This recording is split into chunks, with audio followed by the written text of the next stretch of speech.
So, guten Abend, meine Damen und Herren. Ich darf Sie ganz herzlich im Namen des Hamburger Instituts für Sozialforschung hier begrüßen. Ich will auch gar keine langen Worte machen, weil der heutige Referent von Andreas Eckert eingeführt wird. Ich will nur noch ganz kurz was zum Rahmen dieser Veranstaltung sagen. Eigentlich sozusagen heute zum ersten Mal, aber auch uneigentlich, weil der Arbeitskreis für moderne Sozialgeschichte schon einmal in Hamburg getagt hat.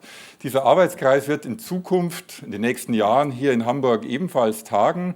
Der Arbeitskreis für moderne Sozialgeschichte ist eine relativ alte, aber ehrwürdige Institution, der jetzt schon seit einigen Jahrzehnten existiert und von berühmten deutschen Sozialhistorikern gegründet worden ist, mit sozusagen Beteiligung von Soziologen unter anderem auch immer diskutiert hat. Und dieser Arbeitskreis trifft sich zweimal im Jahr.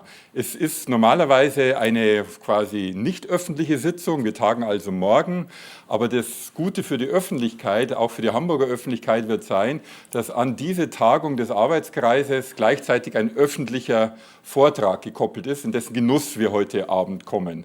Und wie dieser Genuss ausschauen wird, sozusagen wird uns gleich jetzt Andreas Eckert erzählen, der den heutigen Referenten vorstellen wird. Und ich freue mich auf die heutige Veranstaltung. Andreas Eckert.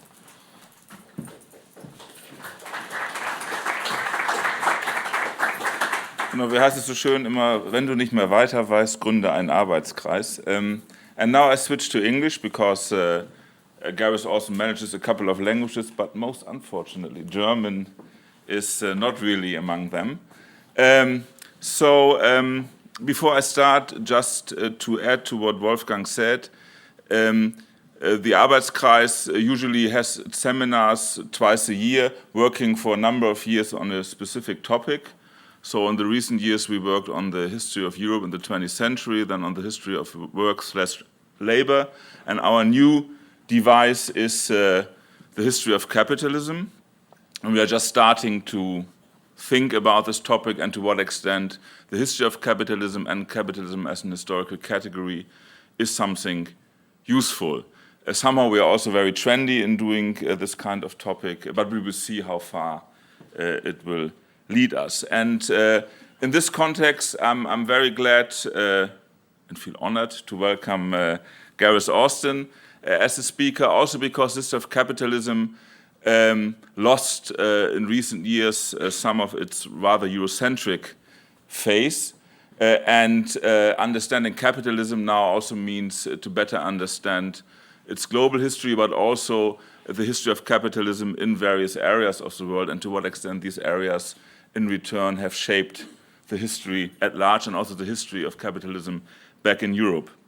And I think very few people would be better equipped to introduce us to some of the relevant debates and issues related to this topic than Gareth Austin, who is still somehow professor at the Graduate Institute in Geneva, but also started his new position as the chair of economic history in Cambridge. And that's also something I think important to mention, that I think for the first time a non-European specialist was elected to hold this chair in a still rather traditional institution, and that also signals that Gareth's work, even though mainly on Africa and on the global south, has shaped a lot general debates within economic history. He started, and he still is, very much an economic historian of Africa, and many of his publications are related to this. His most important book, published in 2005, was Labor, Land and Capital in Ghana, From Slavery to Free Labor in Ashanti. And he published an enormous amount, co-edited books and other articles. And he was also one of the few economic historians of Africa who kind of criticized efforts by economists to hijack African history.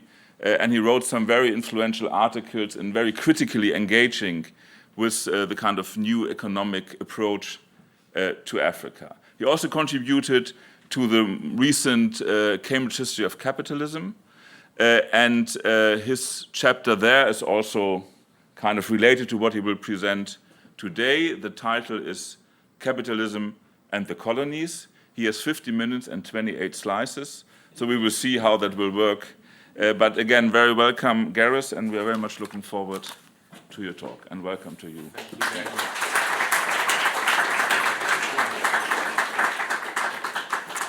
Well, since I've been working in Switzerland for nearly 6 years, I hope my timekeeping discipline has improved. I must admit that some of what I say may seem slightly esoteric if you're not familiar with part of the literature. So it will be a slightly schizophrenic talk in that I will try and make some fundamental background and contextual points, while at the same time also commenting on recent trends in the literature.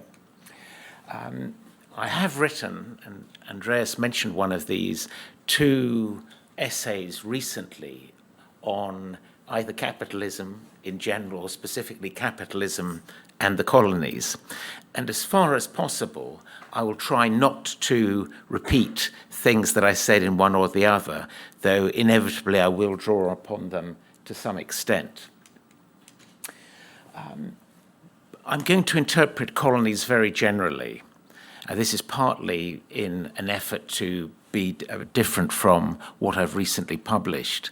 So I'm talking about formal colonies, but also about countries that were subject to Western imperialism, but without ever becoming a formal colony. The obvious or the most important examples being the unequal treaties forced upon China and Japan by a combination of Western powers.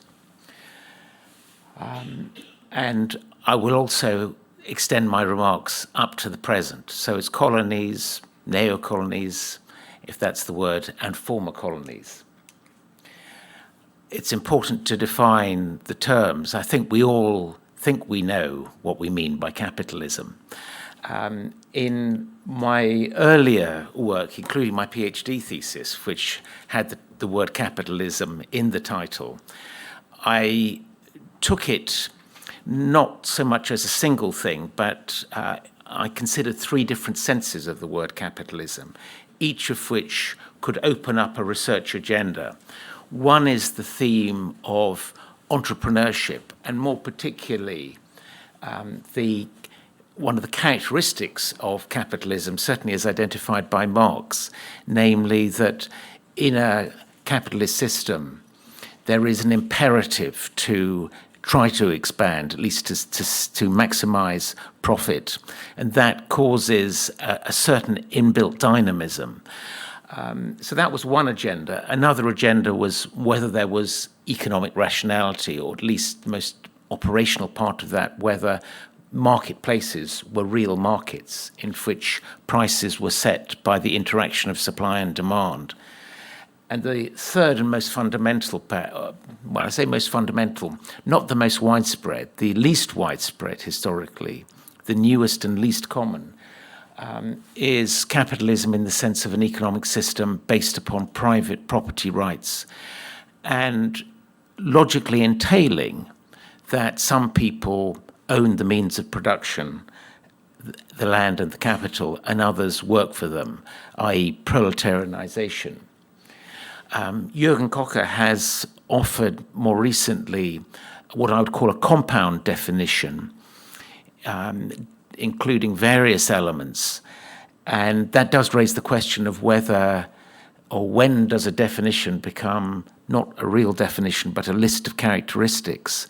However, in the end, I had to confess in discussing his definition that it was very difficult to leave out any part. And that reflects the fact that it is a rather composite notion. But for the present purpose, what I mean by capitalism is an economic system based on private ownership of the means of production.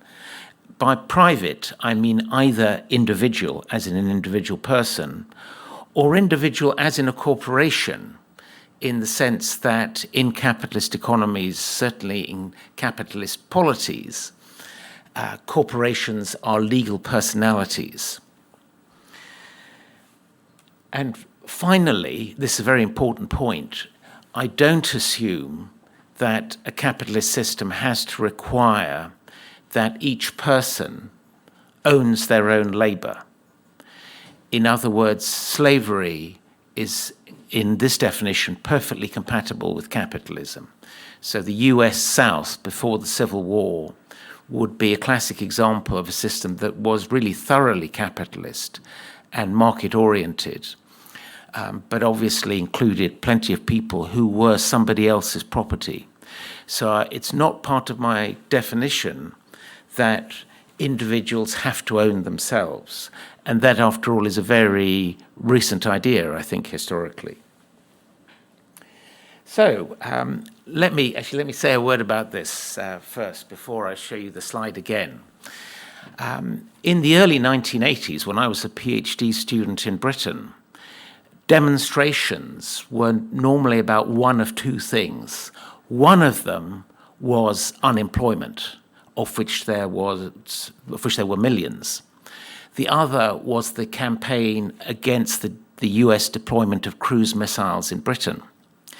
And my favorite banner at those demonstrations neatly combined both themes.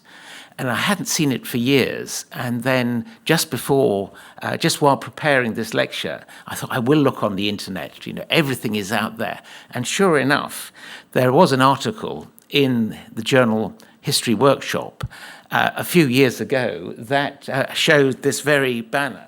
If you can't read it, it says, "Historians for the right to work, we demand a continuing supply of history." And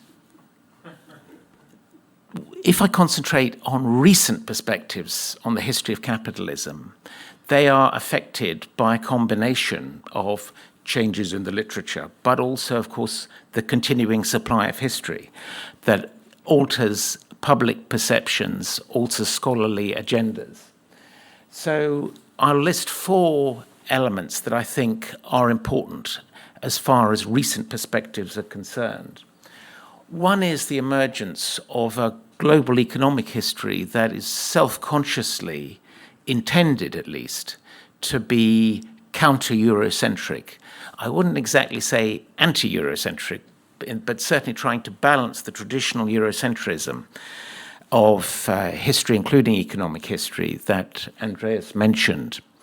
And that would include works such as Kenneth Pomerantz's The Great Divergence, published in 2000, arguing that China was at least on the same level and had been ahead in economic terms of Western Europe until essentially the Industrial Revolution.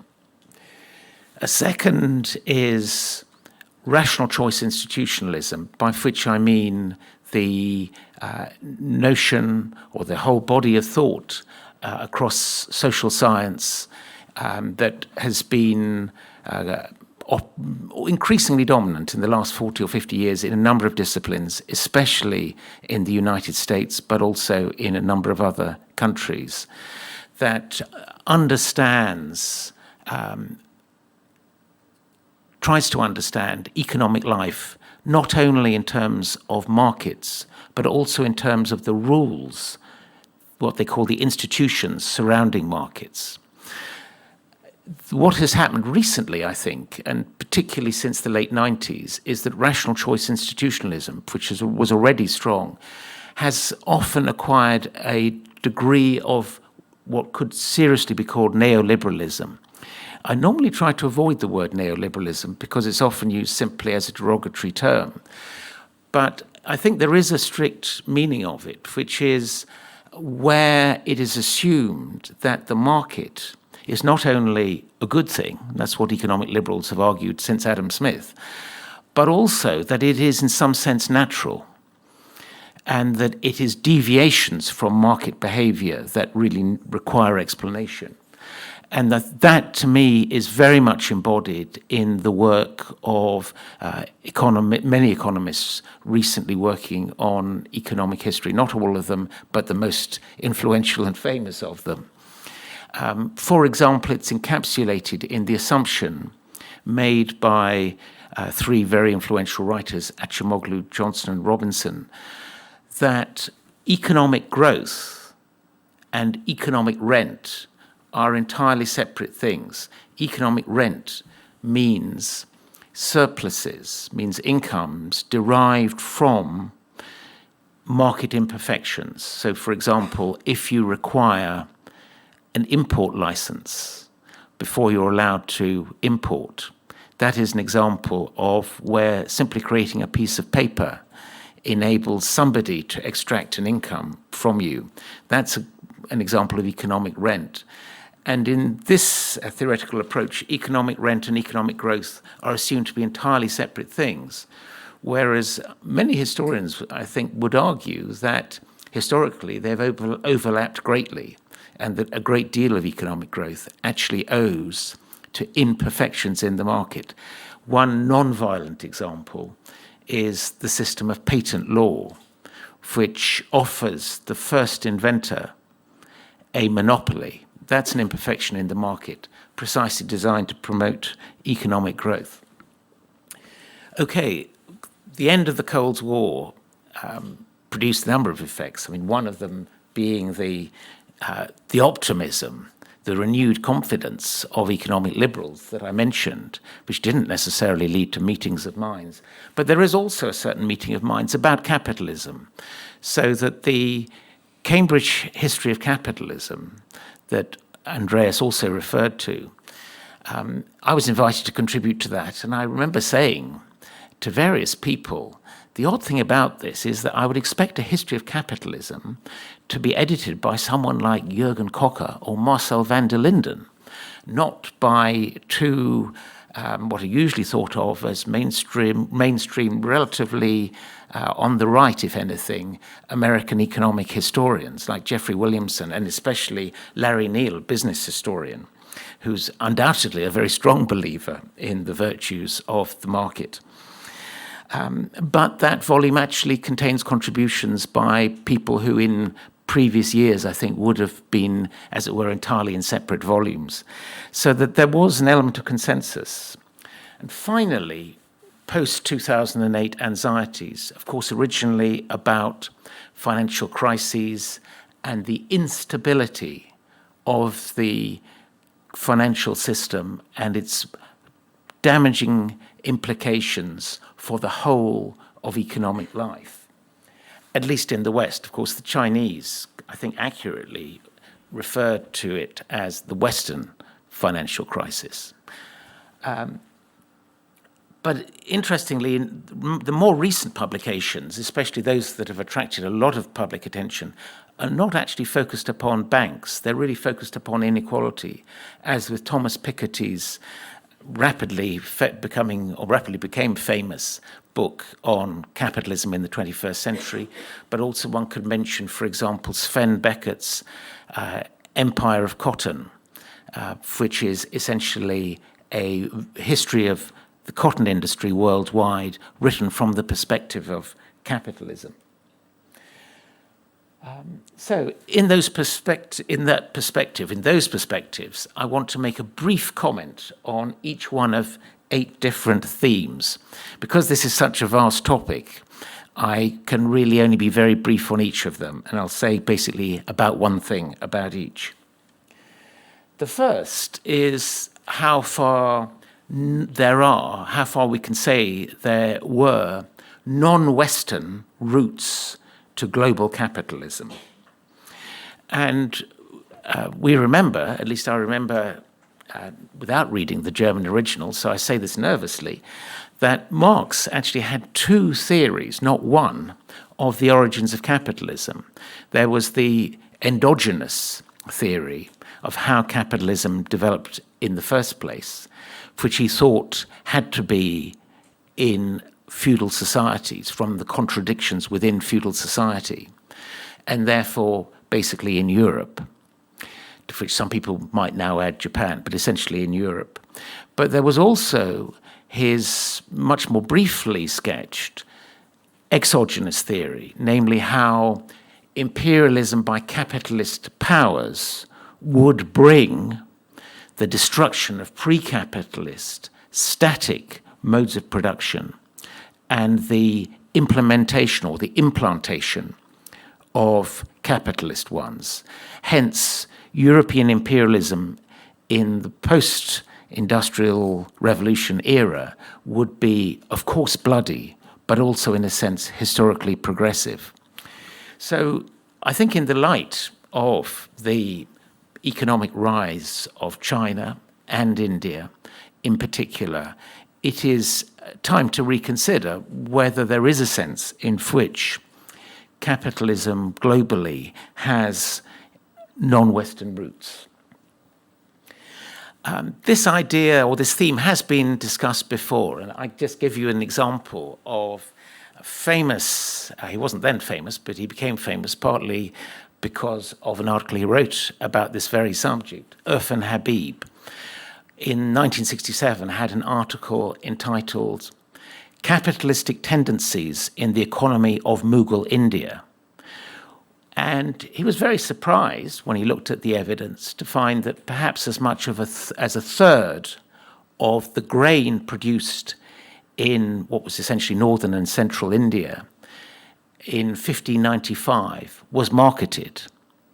And he found much other evidence of capitalistic activity.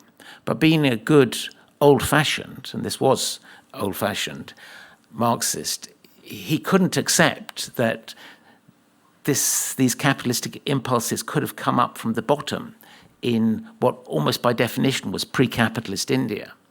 So he suggested that they were the results of the coercive power of the Mughal Empire being used to force peasants to produce surpluses, and that there were internal contradictions that brought down this precocious marketization, resulting in the demise of that empire.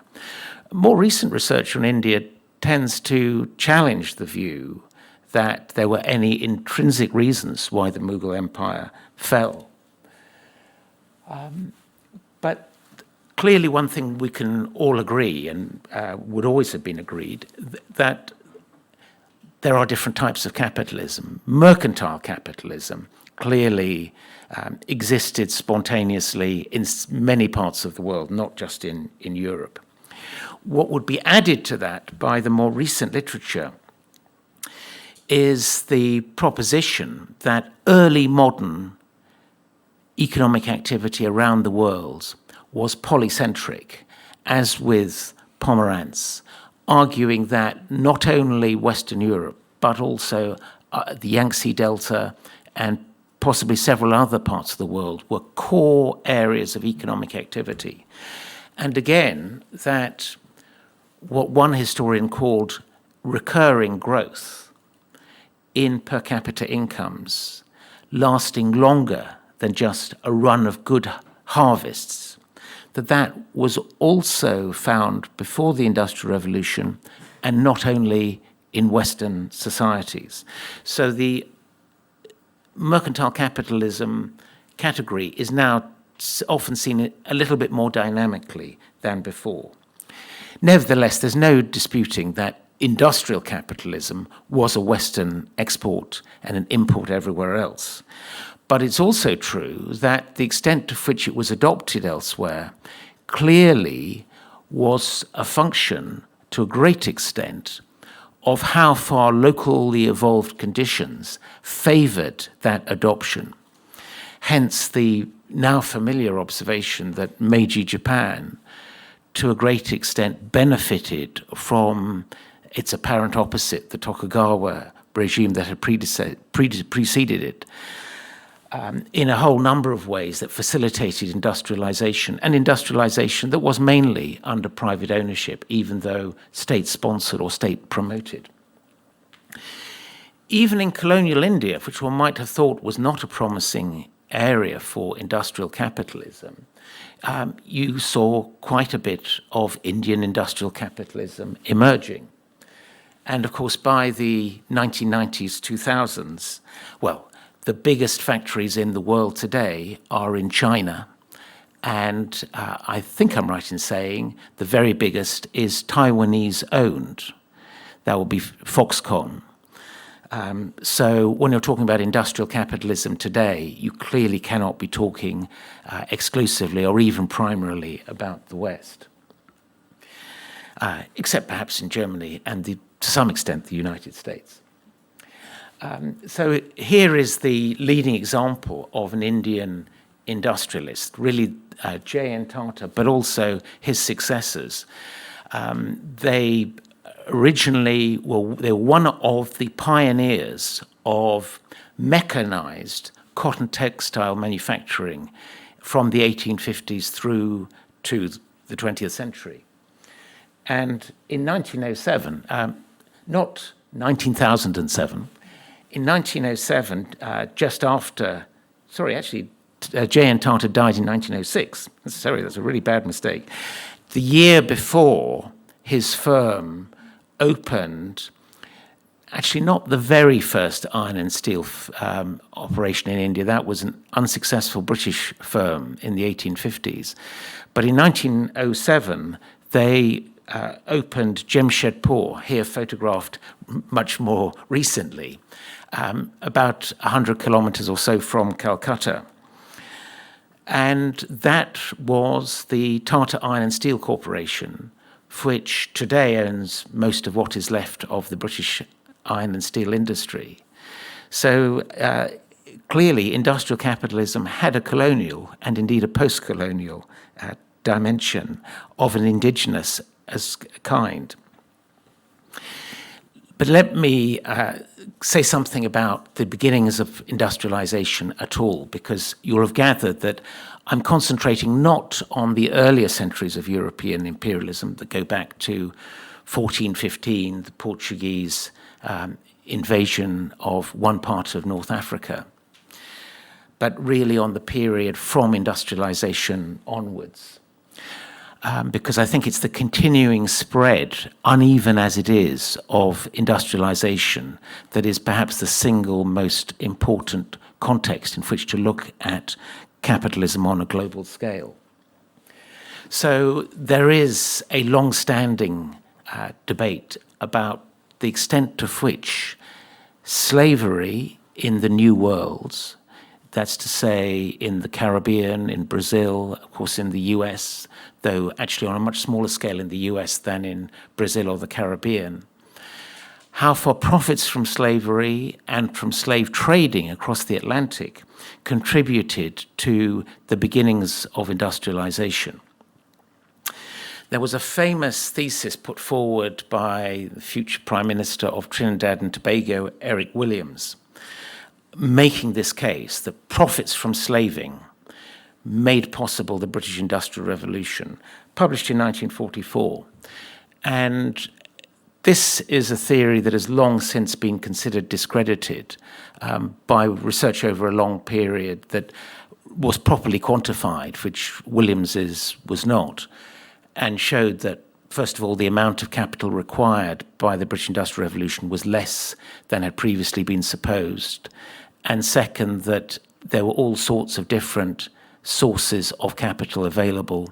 And finally, in 1981, there was an article by Patrick O'Brien arguing that the amount of foreign trade of Europe, of Western Europe as a whole, including Britain, was simply too small to have made much difference to the Industrial Revolution. So one might think this is completely old hat. However, my point is the Williams thesis has a successor, in fact, more than one successor. So there was Eric Williams, an extremely important, very influential book, well worth reading, by the way, even though empirically its implications were wrong, though a lot of the content of it was certainly not wrong. Joseph Inikori was the author, Nigerian, now working in the US, was the author of a book called Africans and the English Industrial Revolution, published in 2002, that he would not like me to say that he restates the Williams thesis, because whereas the Williams thesis was all about profits and investment, the Inikori thesis essentially is about the demand side of the economy. He argues that the British Industrial Revolution was enormously helped by the growth of the Atlantic economy as a whole, particularly in terms of demand, that also provided incentives for various technological innovations, including demand from consumers in Africa. And besides that argument, you also had Pomerantz in the book I mentioned argued that essentially, as of the late 18th century, the most advanced areas in the world in economic terms were the Yangtze Delta and Britain, but both of them faced ecological constraints, and that in the Yangtze Delta case, those ecological constraints running out essentially of land and energy to add to those stocks already available caused the stagnation and decline of the Yangtze Delta. And the same, according to Pomerantz, would have happened in Britain, but for having plenty of coal and access to what Pomerantz, in a happy phrase, called the ghost acres of the Americas, access which continued despite US independence in 1776. There's also one other very important point, which is made ironically in an essay that spends most of its time criticizing the Williams thesis and never mentions Innikori. But at the end, having largely, up until that point, completely dismissed the idea that slavery contributed to the British Industrial Revolution, it does actually say, well, of course, a large part of the British Industrial Revolution was cotton cloth. And cotton cannot grow in Britain. Of course, with carbon emissions, we're working on that, but for the moment, that's true.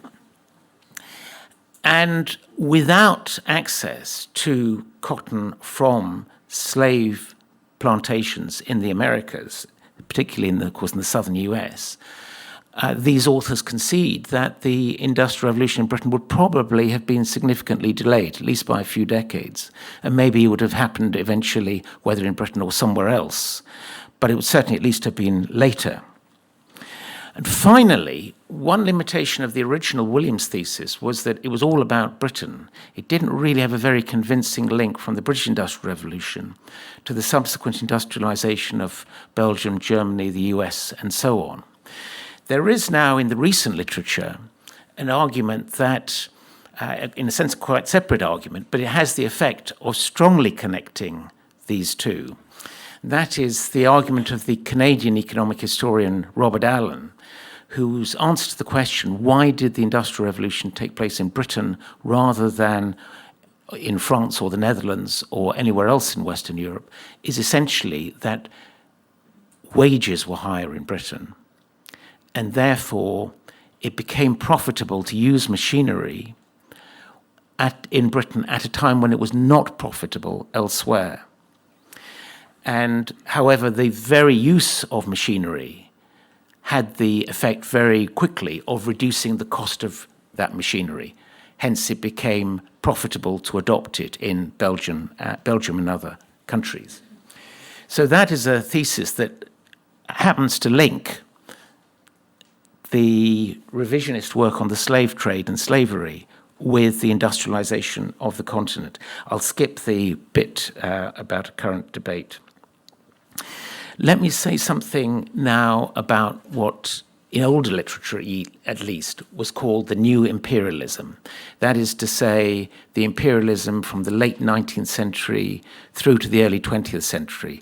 But I'm interpreting it more broadly. So this is overseas imperialism by European countries, also by the United States in its involvement in essentially bullying certain Asian countries, Commodore Perry showing up in Tokyo Bay, and the involvement of the US in helping the Europeans impose unequal treaties on China, and also Japan itself in the beginning of Japanese empire in 1894, war with China, taking Taiwan and Korea.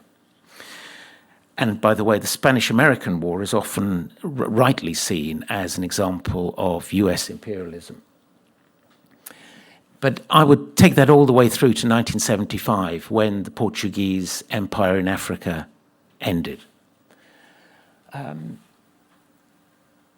One thing that should be emphasized, and I've had a bad time with spelling, it should be spelt not belch, but B-E-L, single L, I-C-H. This was a book on the imperial expansion within the English-speaking world in the 19th century. And I mention it because it illustrates something that Marx mentioned, but I suspect didn't have any idea of quite how extraordinarily widespread it was, namely the really global spread of imperialism in the late 19th century. This includes, and this is Belich's point, the expansion of the original 13 colonies in the US across a much vaster area, of course, of the modern United States, and also the expansion of Australia as a colony from just a few pinpricks on the edge to, well, not the whole of Australia, because nobody can live in much of it, but virtually all the areas that were relatively easy to live in. And this includes, I didn't mention it here, Russian expansion in Siberia, which is an extremely important dimension of European expansion, though I don't have much to say about it. All historians would agree that all this has multiple causes and multiple layers of causation. I mean, you can't simply add them up and say any one factor was responsible for 33% of it, because there are causes operating at different levels. And those that applies to the motives for acquiring colonies, to the reasons for holding on to them, and finally for the reasons for withdrawal. I certainly would not claim that this was all about the economy. One can see this, for example, in the following.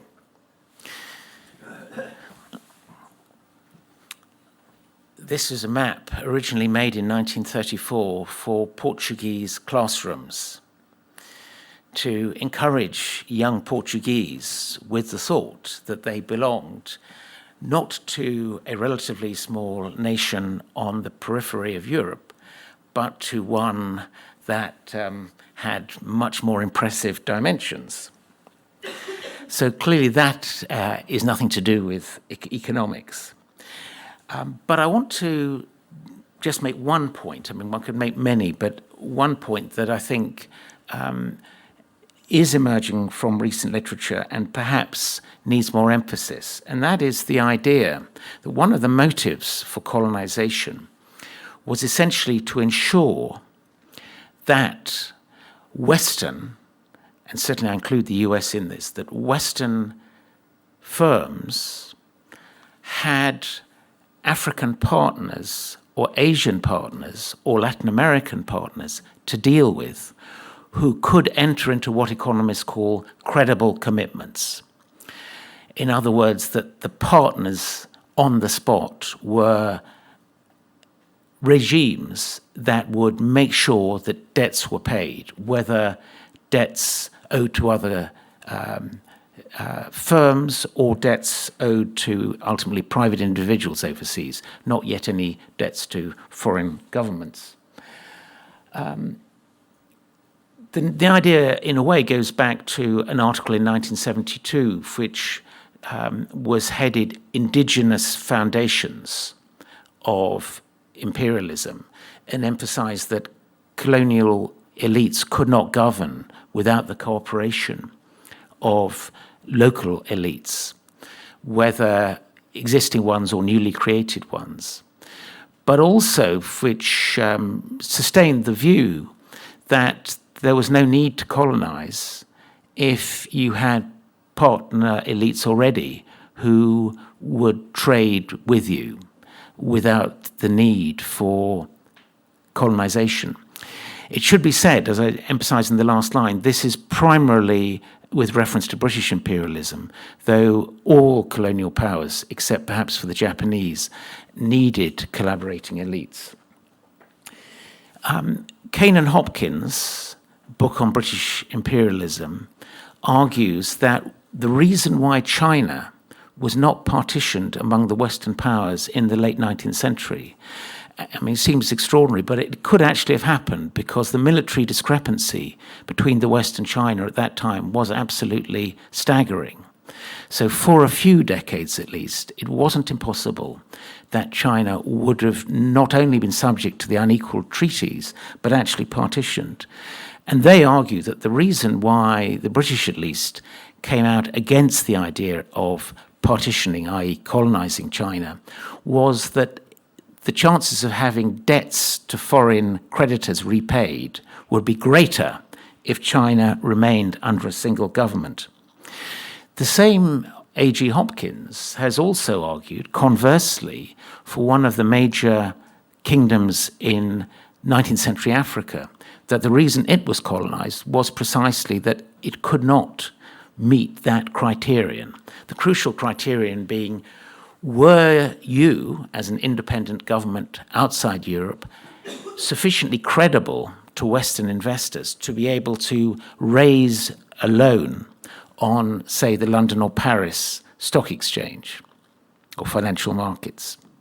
By that criterion, I think that criterion does actually neatly separate most of the countries that were not colonized from those that were. This raises the question of whether this policy was ultimately a success. So let me take the case of Nigeria. Now, you might think, well, Nigeria is notoriously up there as one of the leading contenders for the prize of the worst governed state in Africa. And as a native Nigerian, I was born in Ibadan, I take no pleasure in saying that. But in fact, the Nigerian government has had a lot more going for it than over the years than is often recognized. One thing is, certainly the Nigerian government could and does borrow on foreign private markets. Okay, to a large extent thanks to oil, but even so. Second, the Nigerian government, though sometimes accused of being neo-colonial, has a record that shows quite the opposite.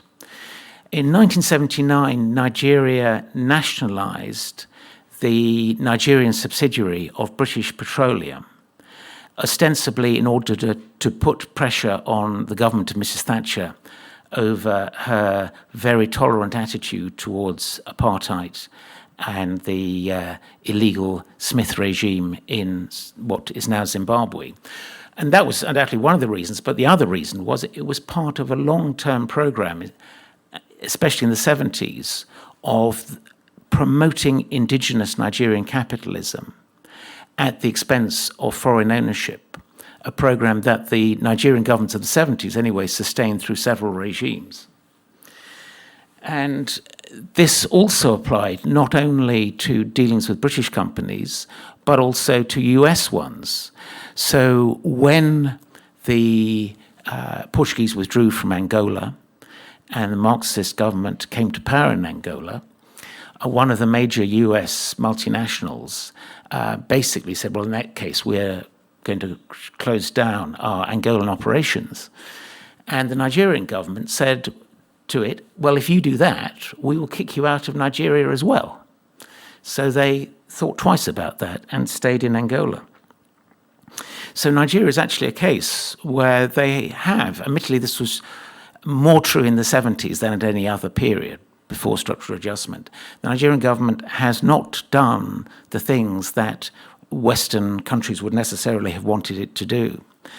But at the same time, it certainly has been able, despite its difficulties in sustaining control at home, it has been able undoubtedly to borrow overseas.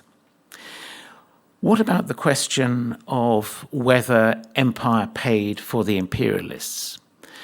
If you're not familiar with this topic, you may assume, well, of course, obviously, wasn't that the whole point?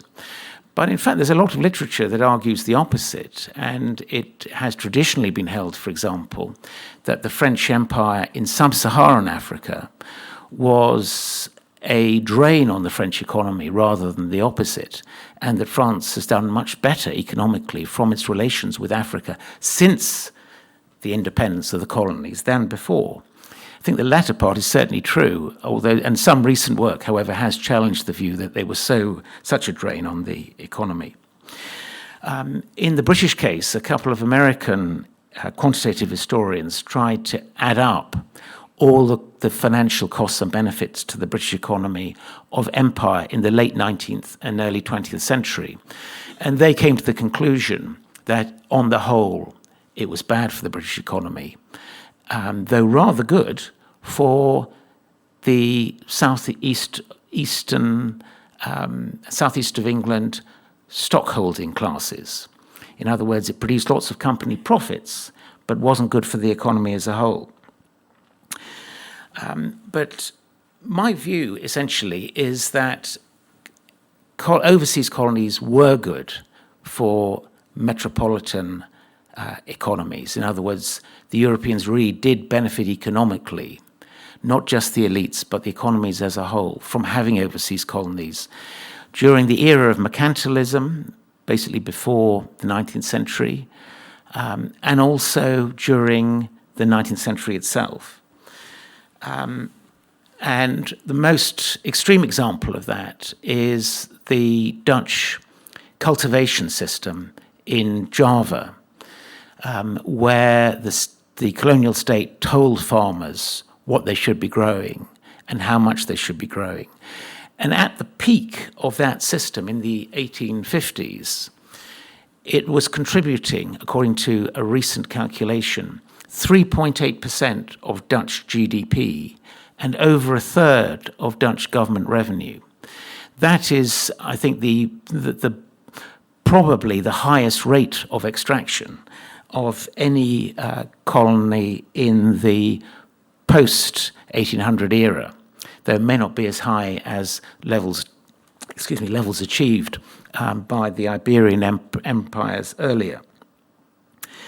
However, when the Dutch failed in their attempt to reimpose control on Indonesia after the defeat of Japan in 1945, the Dutch economy got rapidly stronger and stronger. The Netherlands economy did better after the end of empire than it had done during it, except perhaps in the 19th century. And in the case of France, there is a famous argument from Jacques Marseille that the history of the relationship between French capitalism and empire in the 20th century is the history of a divorce. That especially after the Second World War, French firms essentially looked to the rest of Europe for trading partners and to other industrialized countries in general, instead of looking to the colonies. And that was also in the interests of the French economy as a whole. Again, there have been recent critics who have knocked some spots off the Marseille thesis. But on the whole, I think it is true that by the end of colonial empires, they were at best neutral in their effects upon their domestic economies back home, whereas earlier on they had definitely, I think, contributed to their wealth. Here is a very important question. Karl Marx, of course, one of the leading admirers as well as critics of capitalism, saw colonialism as having a historic responsibility. The responsibility, whether it liked it or not, and which he thought it was bound to fulfill, irrespective of the motives of individual colonizers. The historic responsibility to spread the capitalist system, so systems like wage labor and individual land markets. This view, the orthodox Marxist view, was reiterated in a highly polemical book published in 1980, Imperialism, Pioneer of Capitalism by Bill Warren. And it's, I think, a very important issue. In contrast, Indian nationalists and writers in many other countries, Andre Gunder Frank, Wallerstein, and in the case of Africa, Walter Rodney, and also the Egyptian economist Samir Amin, would argue the opposite. They would argue that Marx overestimated the dynamism of colonial rule and thought that far from introducing capitalist social relations, it introduced them only up to a very limited point. and not enough to enable them to be the transformers of the economies concerned. Just to note, there is a debate about this, although it's not couched in terms of capitalism, with regard to the question why, after their respective independence, in the 1776 in the case of the US, 1850s or whatever in the case of Canada, and 1820s roughly in the case of South America, why was it that North America grew very fast, Canada as well as the US, whereas Latin America fell behind? So there's a parallel debate there about this issue. But after, in the Industrial Revolution, I think it's a very complicated issue, and because of lack of time, I would refer you to one of the papers that I mentioned earlier. I just want to mention one point, however, and that is to do with construction of nation states after independence, and particularly the relationship between that and the land tenure system. And I'm focusing on Africa, though I'll make a comparison with other parts of the world. By the end of the 20th century, what we saw in Africa was a transition from a general situation of land abundance, where land was relatively accessible, to one where land was relatively scarce. In that context, you would expect that land rights would become more and more expensive. In that context, I would argue that what had indigenous institutions of land tenure, which had previously worked just fine for facilitating the expansion of cash crop production, for example, have ceased to work nearly as well.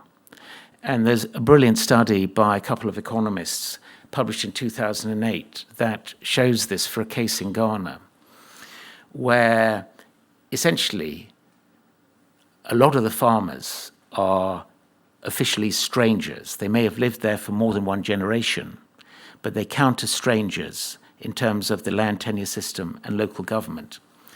Those strangers invest very little in the land, whereas the local citizens invest very heavily in the land.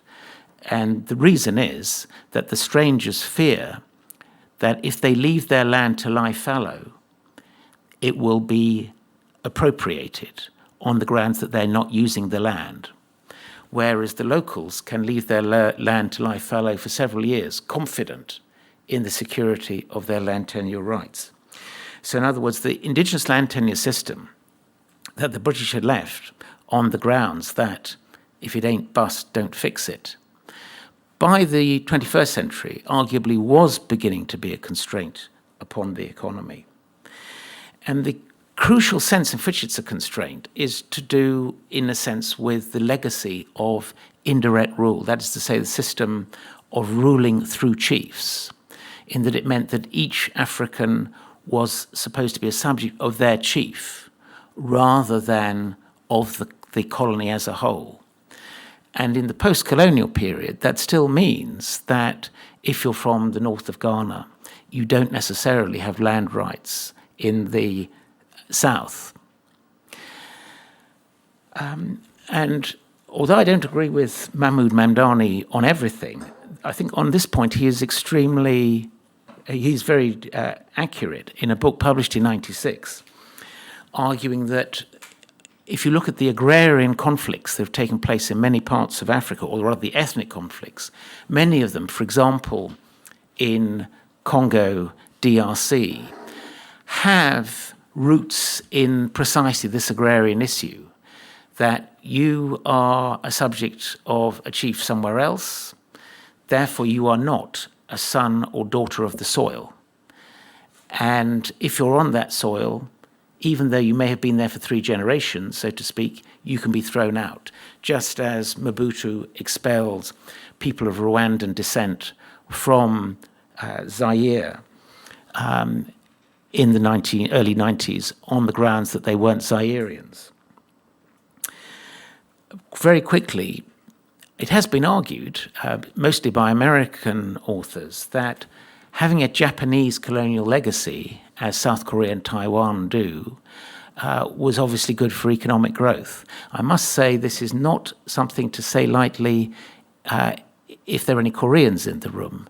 I found in my own teaching, it's one thing that can really upset Korean students is to even suggest that this might be the case. But there is an obvious logic to it. South Korea and Taiwan have did incredibly well from the 60s onwards. On the other hand, there is recent research that points out that if we compare them with other East Asian colonies, most East Asian colonies were characterized by a degree of industrial growth in the 1930s because the US and the Philippines and the various European powers thought it would be a good idea to promote manufacturing as a means of stimulating employment in the context of the Great Depression. And the US actually did better than at least one of the two main Japanese colonies when it came to education. There's also, I think, a fundamental problem of what you might call sample bias. That is to say, the reason why the two big Japanese colonies, apart from Manchuria, well, also Manchuria, were where they were is that Japan got them from China. They couldn't have got them from anyone else at the beginning of the 20th century in the political context they were in. Those countries on the edge of China were therefore, when the Chinese Communist Party came to power, in the very front line of the Cold War. In fact, it was hot, of course, in Korea, and occasionally, in terms of skirmishes, across the Taiwan Strait. And I personally think a large part of the reason why those two countries took off ahead of most other Asian countries was that their governing dictatorships were, in a sense, disciplined by the prospect of total destruction of everything they believed in, including themselves, if things went wrong in their rivalry with communist China. This leads me to my last 2 points. First of all, capitalist industrialization in the 21st century. Various influential people are very optimistic that in the future it will no longer require labor repression to industrialize. Amartya Sen most famously, but also the late Alice Amsden, major author on the development of South Korea and other countries. They argue that cheap labor no longer pays, this is Alice Amsden, and human capital, that's to say education, is what matters. And again, they would argue that equality, which used to be considered, if anything, a hindrance to industrialization, is now meant to help industrialization. And finally, though they're not responsible for this view, you also had the suggestion a few years ago that the IT revolution meant an end to making things, that IT is sort of conceived in the air, and just as our documents are held in the clouds, it doesn't really involve actual production. But of course, that was not the experience of all the hundreds of thousands of people who work for Foxconn making Apple and other bits of IT equipment. And in short, I think that's far too optimistic. Finally, it's worth noting that some of the leaders of capitalist development in recent years came to power from an extremely different background. And one would ask, is this the case? Is it the case they found themselves in the predicament that Engels described in the German Peasant War, saying that the worst moment for the leader of a class, a revolutionary class, is if you come to power in a moment where the objective conditions for the rule of that class do not exist. In other words, is it the case that these guys could not, in the end, be anything other than capitalist, because this was the early 21st century, the globalized era? Or was it rather that they are planning to strengthen the role of the market as a temporary tactical expedient before going back to the pursuit of socialism, as in Lenin's new economic policy? No Turning Back is the title of a speech that I was lucky enough to hear in Ghana live, at least it was on the radio, in 1982 by Jerry Rawlings, who was the leader of Ghana at the time and is often thought of, rightly, as the person who introduced structural adjustment, economic liberalization. However, the point is that is the opposite of what he came to power to do. He came to power to make work a system where the whole economy was dominated by price and quantity controls, a radically anti-capitalist, populist approach, for which he had made work in his previous brief time in office. So, for tactical reasons, he and his government decided to embrace economic liberalization. And members of that government actually explicitly compared it, drew a parallel with Lenin's new economic policy, saying, okay, we'll step back for a few years to get the economy growing again, and then we will move it towards socialism. But I have to say, if you look at Ghana today, it is incredibly hard to envisage it going back to the kind of system it had before. And finally, and this is my very last image, Deng Xiaoping, of course, appropriately photographed in 1978, the year that he launched the policy change that in turn launched China's economic takeoff. It's very noticeable that when people describe China as capitalist, it's important to remember, in economic terms, the Chinese state still owns a high proportion of production, either the central state or the provinces. And although a book with the beguiling title, Capitalism with Chinese Characteristics, argues that the state-owned enterprises are an obstacle to Chinese growth, the figures really suggest the opposite. The industries that have been most heavily dominated by state-owned enterprises have actually grown on average faster than the economy as a whole. But it does raise the question. Deng Xiaoping did, to a great extent, create the conditions for capitalism. He created a national labour market. And under his rule, and since then, there have been plenty of land grabs, effectively proletarianizing the population, or parts of the peasantry. So it does raise the question of how far in China, leaving aside even the question of how the long-term survival of the Communist Party, how far the Communist Party can remain on top of capitalism. Thank you.